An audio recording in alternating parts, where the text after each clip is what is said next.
Guys, welcome to our episode. YouTubers, it's good to have you. And let's get started.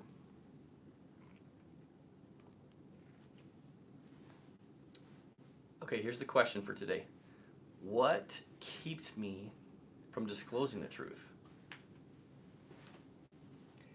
First off, I want to thank you guys for the overwhelming response that we had for our Shattered to Thriving online course. And we were a little humbled by the response we had and Totally. the trust of you guys, and just excited that so many people are of that like mind of, I want to move forward, I want to make this shift. And so we did have a limited amount that we accepted in, but we had kind of a server problem the last 2 hours of the launch, and things didn't go out on time. And we had some couples reach out saying, hey, we missed out on this and we wanted to get it at that price. We had some people asking for payment plan options, and so we're going to actually open it back up for one day. It will end on Wednesday, August 28th at 10 p.m. And the reason that there's limited space is we are overwhelmed with how many people signed up, and it's awesome. We're really excited, but we want to be able to support them and help them along the way and deal with the stuff that they need. So we have a support team that's helping us do that, and we want to make sure we got our bases covered. So this is us reaching out saying, hey, we've got you for one more day. So if you have questions on that, you can reach out as well. So what day and when and how much? It's going one more day. It is half price, and it's August 28th, Wednesday, 10 p.m. It will close. Half off, gone. All right, guys, we're going to roll into a review, and this is called An Awakening. Remember, you guys can always leave reviews. You can rate us. We love both. You can do that on the podcast app. Okay, so An Awakening. This morning I listened to episode 109, How Will I Ever Feel Enough? And I had the biggest aha moment ever. That concept of not feeling enough, I thought, was reserved only for the betrayed. I had to catch my breath as I realized the indulgent partner has those same feelings. Because I know how that feels, I suddenly understood the root cause, and now I can have compassion. So this is what empathy is all about. I am humbled. Thank you for opening my eyes. P.S. I'm excited to go beyond enough. That's just a really important review, simply from the standpoint of helping the betrayed understand the mind of the indulgent and the addicted, or the addicted. Yeah. That was really cool. I mean, I'm hearing that review was just amazing because I'm hearing healing there.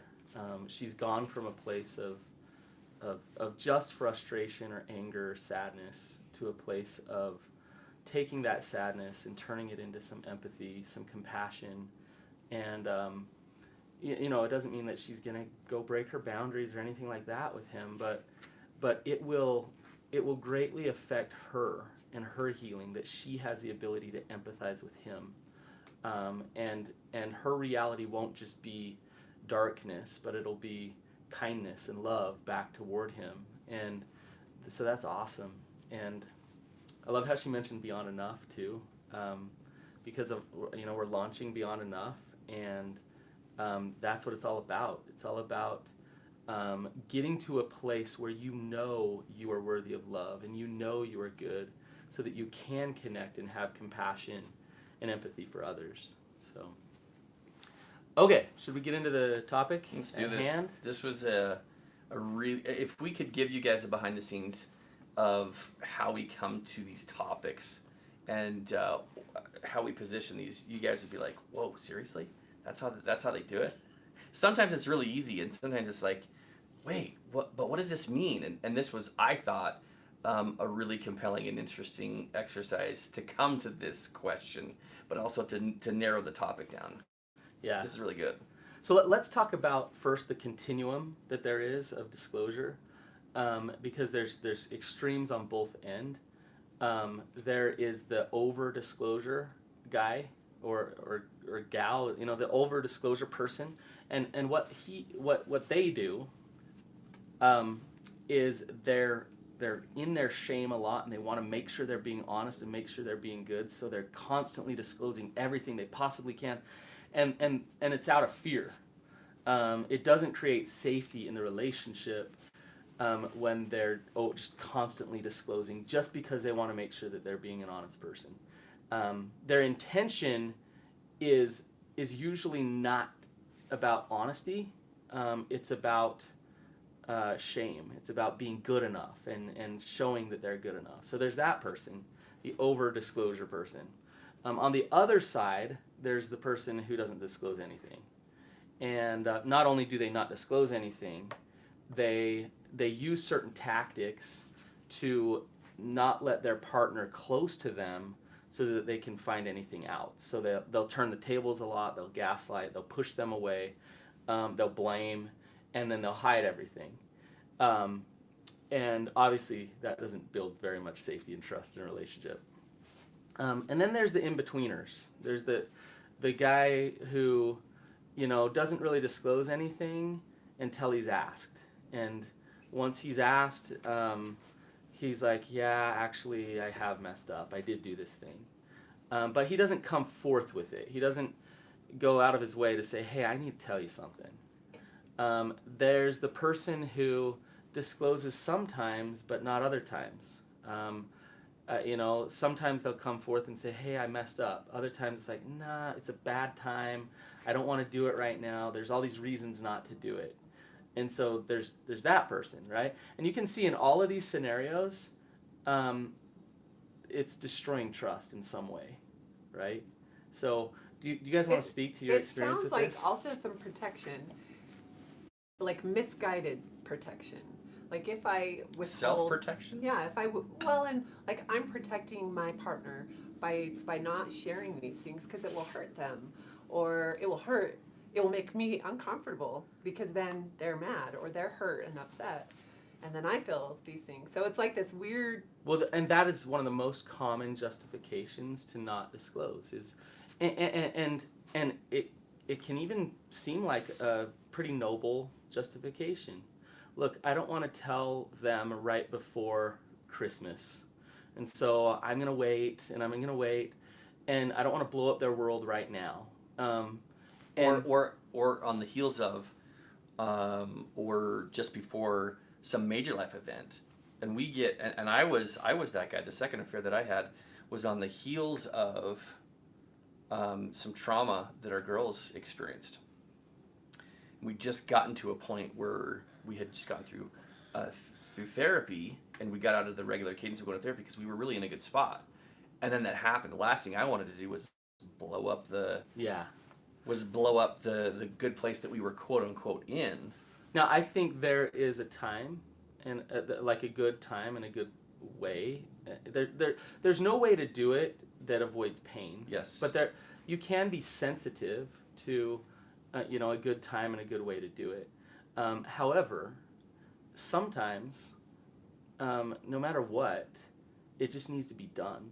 And it does more damage to wait until after Christmas or to not disclose right now because, they're dealing with the grief about the loss of their mom or something, like something major in their life, to just say, it's going to be painful. But you will cause suffering in your relationship if you sit in dishonesty. There's no way around that. Okay. Right? We have an example. Yep. You want to share it? Yep. Okay, so we'll see if it's the same story. I'm thinking of the time you disclosed the second affair. Yeah. Okay. Same. So we had gotten into specialized therapy, and I was in a pretty good place where our therapist thought, this is time. You need to go and tell Ashlynn about this second affair. It was only 6 weeks in. Yeah, so we hadn't done a full disclosure, but she's like, she needs to know this.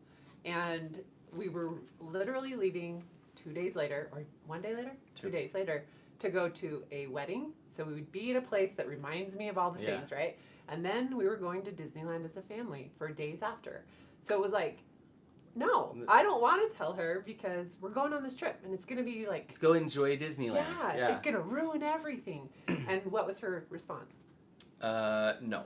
She said, You're going to tell her beforehand. either way, Ashlynn is going to be hurt when she connects dots and goes backwards and says, you didn't tell me, and we went to all these We went and had a things. good time on this trip, and you were Yeah. faking it the whole I time. Still hate Disneyland now. Yes.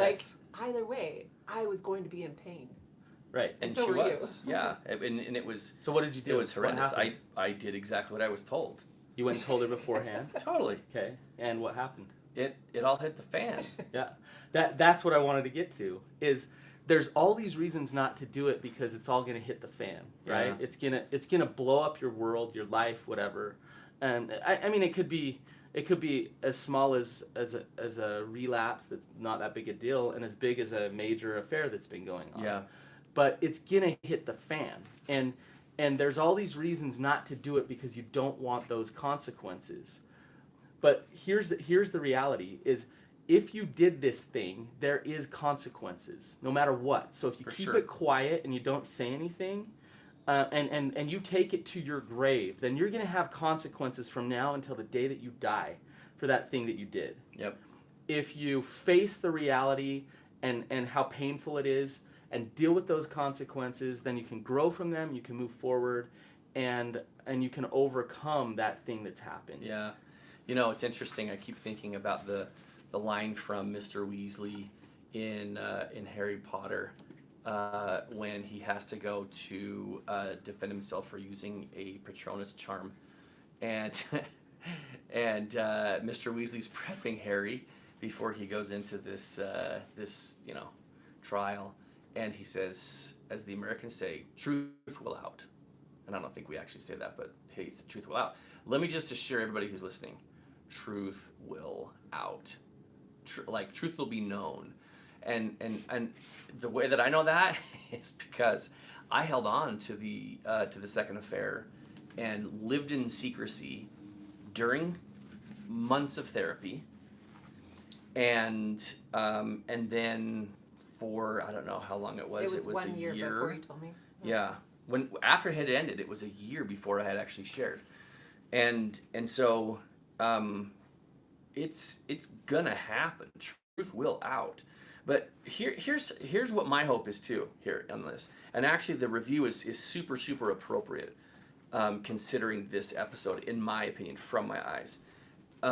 What I hope that the betrayed will take away from this are perhaps some of the factors that have led to the thinking process behind not disclosing, and that is super, super important. But I also want to help verbalize some of my own thoughts that I had that kept me from disclosing.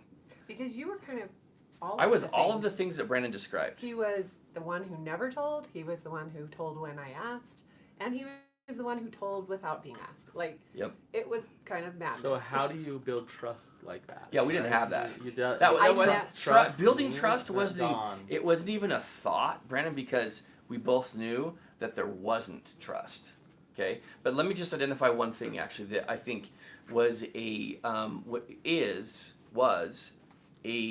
real factor for me in not disclosing. Excuse me. When I was a kid, if I owned and told the truth about something that I did that was not in compliance with what my mom said, I got lit up all the time and I got in trouble. So you were taught to hide. Yes. So what I learned very quickly was it's not a matter of being honest. It's not that. Survival means not getting caught. Yes. It's like, what do I need to do to not get in trouble? Okay, then that's what I'm going to do. Right. So the thought process in my head as a kid was never to tell the truth, because it was like, I just don't want to be like, punished or get in trouble, because that's way worse. Right. Right. So even when I did tell the truth, There wasn't like, okay, you told the truth. Now I'm gonna get the wooden spoon out. I'm gonna beat the stew out of you. Okay, that didn't actually happen. But I did get the wooden spoon, but she didn't beat the stew out of me. But as we're married, and for what, 15 years of our marriage, It was the same. I didn't have the tools, right? Coby didn't have the tools. Mm-hmm. And so we're just trying to figure this out on our own. We have gone to some marriage therapy to kind of work on some skills, right? Not any of this stuff. So when he would disclose some truth in whatever fashion, I didn't respond at all well. Right. But here's the thing. But that's not justifying the fact that I didn't. I It agree. was still totally mine. All I'm saying is I was as an adult in our marriage, the early years of our marriage, I was when the thought of being of telling the truth because I did something wrong came up, it was like I was that 7, 8. Yeah, I was that child again, and so I did the only thing that I knew how to do, and that's why it was so tumultuous for me internally to actually disclose. There's one reason why just consistent honesty doesn't exist, and it's fear. Is if for some reason, whatever your childhood is, everybody has different experiences with shame and their fear, but it's fear. And the fear is the fear of facing reality.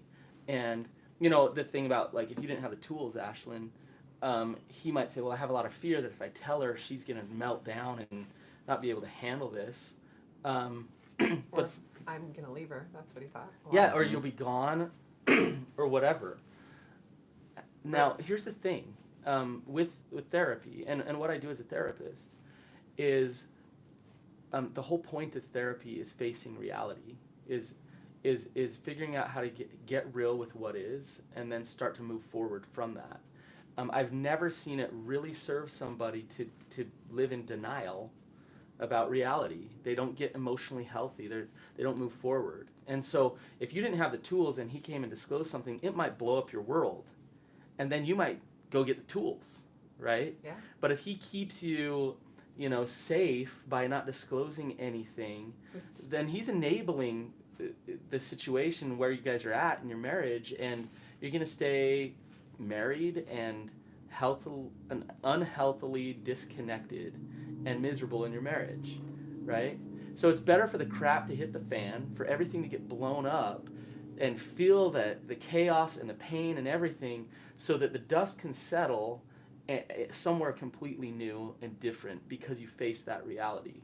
Yeah, right? I love that. And the interesting part of this conversation is we all three know what it looks like when the indulgent discloses truth, hard truths. Yeah. When the betrayed gets those hard truths. Like, it can totally change the trajectory of things. Completely. In a good way, in a bad way. Like, Yes. It just is. And we've seen it so many different ways, all of us.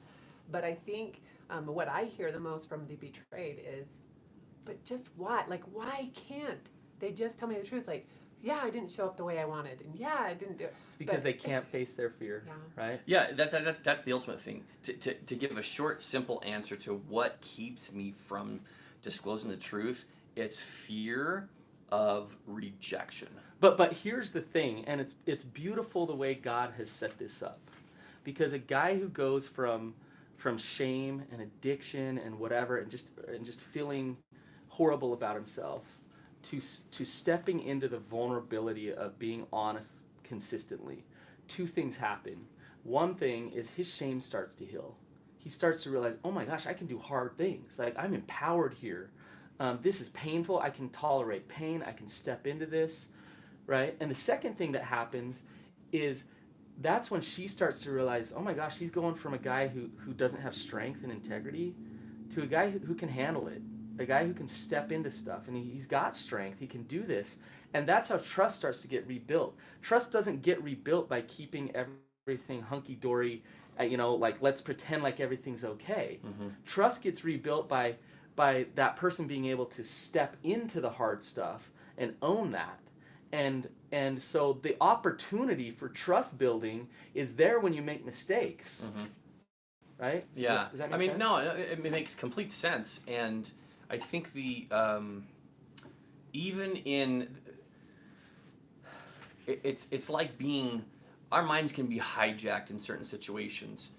And like if I can be hijacked, well, I was hijacked all the time, in seeing something, a woman in a, bikini or something like that, or seeing some ad on TV. I could be hijacked in that moment. And at the same time, I could be hijacked by the fear of being rejected. And even though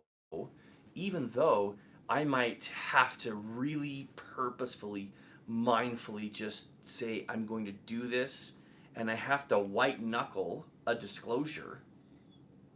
I really did say that, white knuckle disclosure. Like I'm like making fists so tight just to say, blah, I'm here gonna it is. get this out. Yes, Blah. exactly. Because there's a neural pathway that says this isn't safe. This isn't how we do it. This is scary. This is hard. We need to take a left turn here, and we need to go somewhere else. That is a thing. But the idea of telling a little bit was always on my mind versus telling all of it. And I often was like, okay, I need to tell the truth, but I'll just say like I messed up. Trickle out.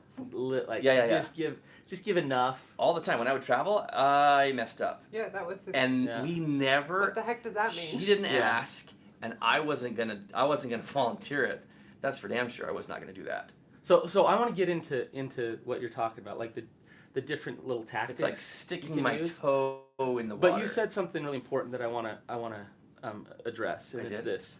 It's having the courage to just white knuckle your way into disclosure. Yeah. I don't know how many times I've done this, but in a therapy session, somebody will come out with something, and they'll say, yeah, they don't know this yet, and what I'll do is I'll say, okay, like if it's a Tuesday or something, I'll say Wednesday by midnight, it needs to happen.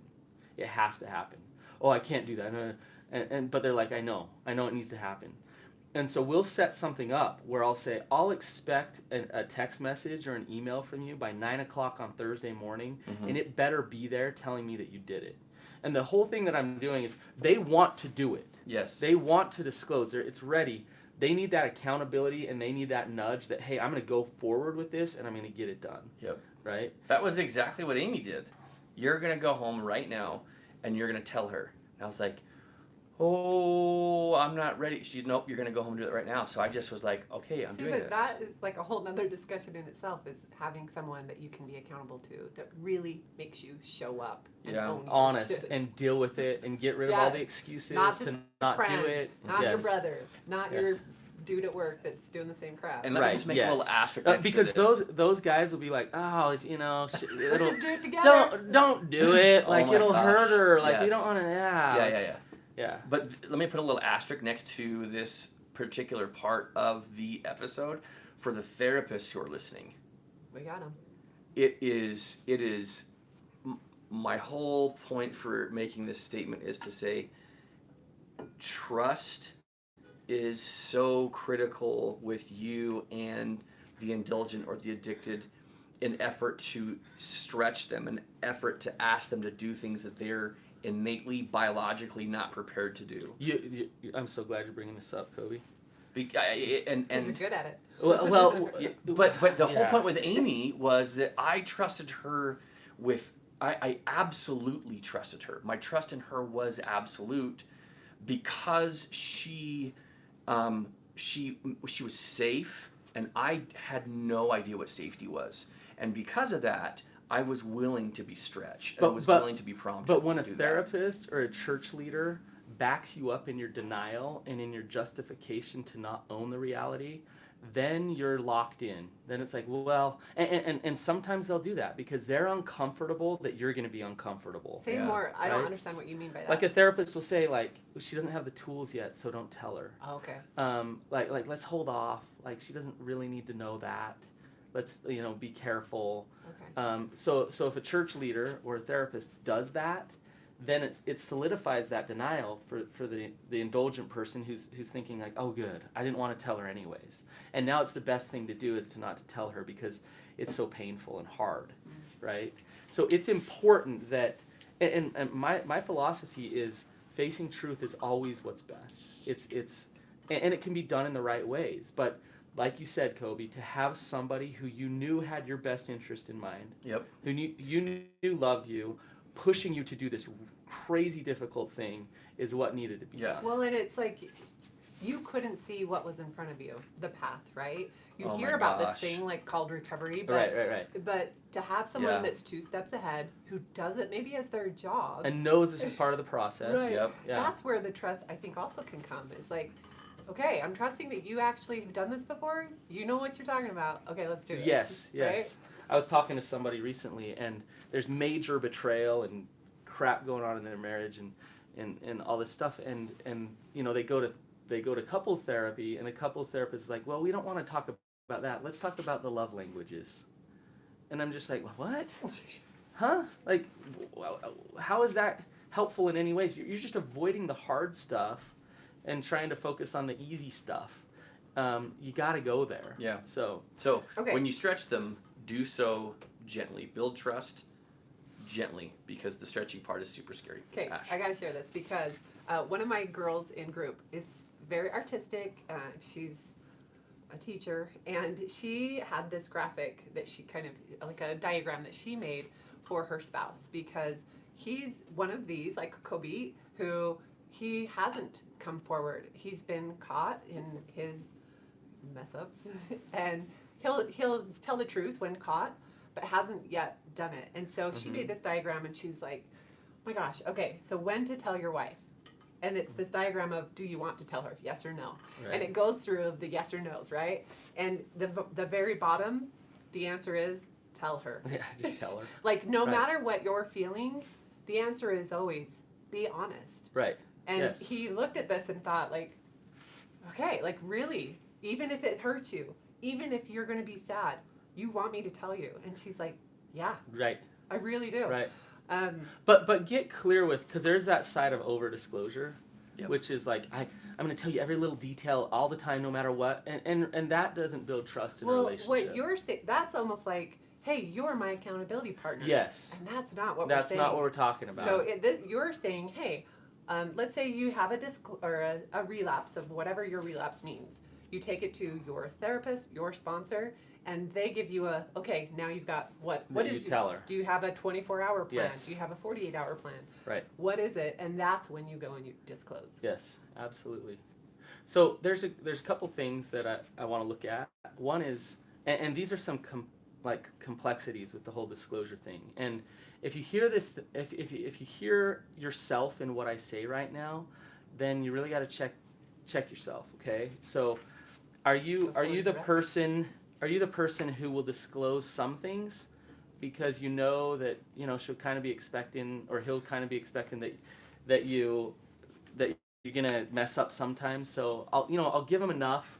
I'll hand them enough disclosure for them to think that I'm an honest person. But then there's other stuff going on, and there's big stuff going on that I can keep doing. But oh, hey, I had this mess up, and I want to tell you. And they're thinking, whoa, you're so honest. You're doing it. You're right. You just took a page out of my head. I'm lots Right. of guys' heads. Yeah. And girls. Yeah. Let's be honest. Then what we talk about quite a bit, which is the trickle out thing, or it's the minimization thing. It's I'll tell them just enough where it doesn't hurt that bad. So I won't really go there with everything, but I'll go there With the littles. with the little stuff. And, Or with enough. yeah, with enough. Or with enough to get at, I would say, I messed up, but it wasn't that long, or it wasn't like last time. minimizing. And I would do that just to be able to check the box and say I disclosed and I was being honest, but I was totally concealing out of manipulation, self-preservation, right? Out Right. of manipulation to say, okay, I did what I needed to do, and so let's put this to bed and move on. Right. Yeah. Okay, then here's another one which is just so destructive, and it's a disclosure out of spite and blame. It's like, well, yeah, screw you. I did this because of you. I got And- that too. Yeah. Yep. We got all the If things. you would have had sex with me more, if you would have been nicer, if you would have done this, but I had to go do this because you. That's Wow. Yeah. For sure me. That so feels Totally me. it feels really good. I Yeah. like that. That Yeah. one. Zero accountability in and that. and that is a new, I think there are depths of shame that exist in each of these instances that will tap into various emotions or subset emotions of shame: blame, anger, shrinking, feeling less than, and I can think back to all the times, Right. Yeah. and all the emotions that I had during disclosure. Right. Yeah. That's super, super interesting. I learned something when I was a little tiny boy, and it's honesty is the best policy, and it's that simple. If you want connection and trust in your marriage, then be honest. And I know that sounds so simple, but being honest means dealing with your shame and being shame resilient, so that you can be an authentic person. Being honest means being able to tolerate discomfort, and but if you're honest, then not only will it serve your marriage and build trust and all those things, but you will love yourself so much more if you're an honest person. So. All right. How do you feel about doing a little deep dive on Patreon for this topic of, okay, so what can we do to have a plan, to be honest, and a plan for the betrayed I think that's a to great show idea. up in those moments? Yeah, we'll break it down for you step by step. Yeah. Because if you keep doing what you've been doing and you're relating to a lot of the things we're saying, you're going to keep getting some pretty nasty results. And we can give you specific things to shift the way that you're disclosing and creating trust in your relationship. Yeah, there's a process. That's a super good idea. There's a process, and that can be both for the betrayed and the addicted in order to share. So, guys, so appreciate you being here. And we wanted to touch on one other thing before we finished up, which was, what was it? It's the YouTubers, the people watching us on YouTube. Oh, yeah. We want some comments down below. So if you relate to this, you have questions, whatever, comment and ask us whatever. So. Love it. Okay, so remember, guys, from now until Wednesday at 10 p.m. Mountain Time, which is August 28th, you can still capture the pre-launch price of From Shattered Trust to Thriving Intimacy, and go to shatteredtothriving.com. Yep. So thanks for being here. Look forward to seeing you again.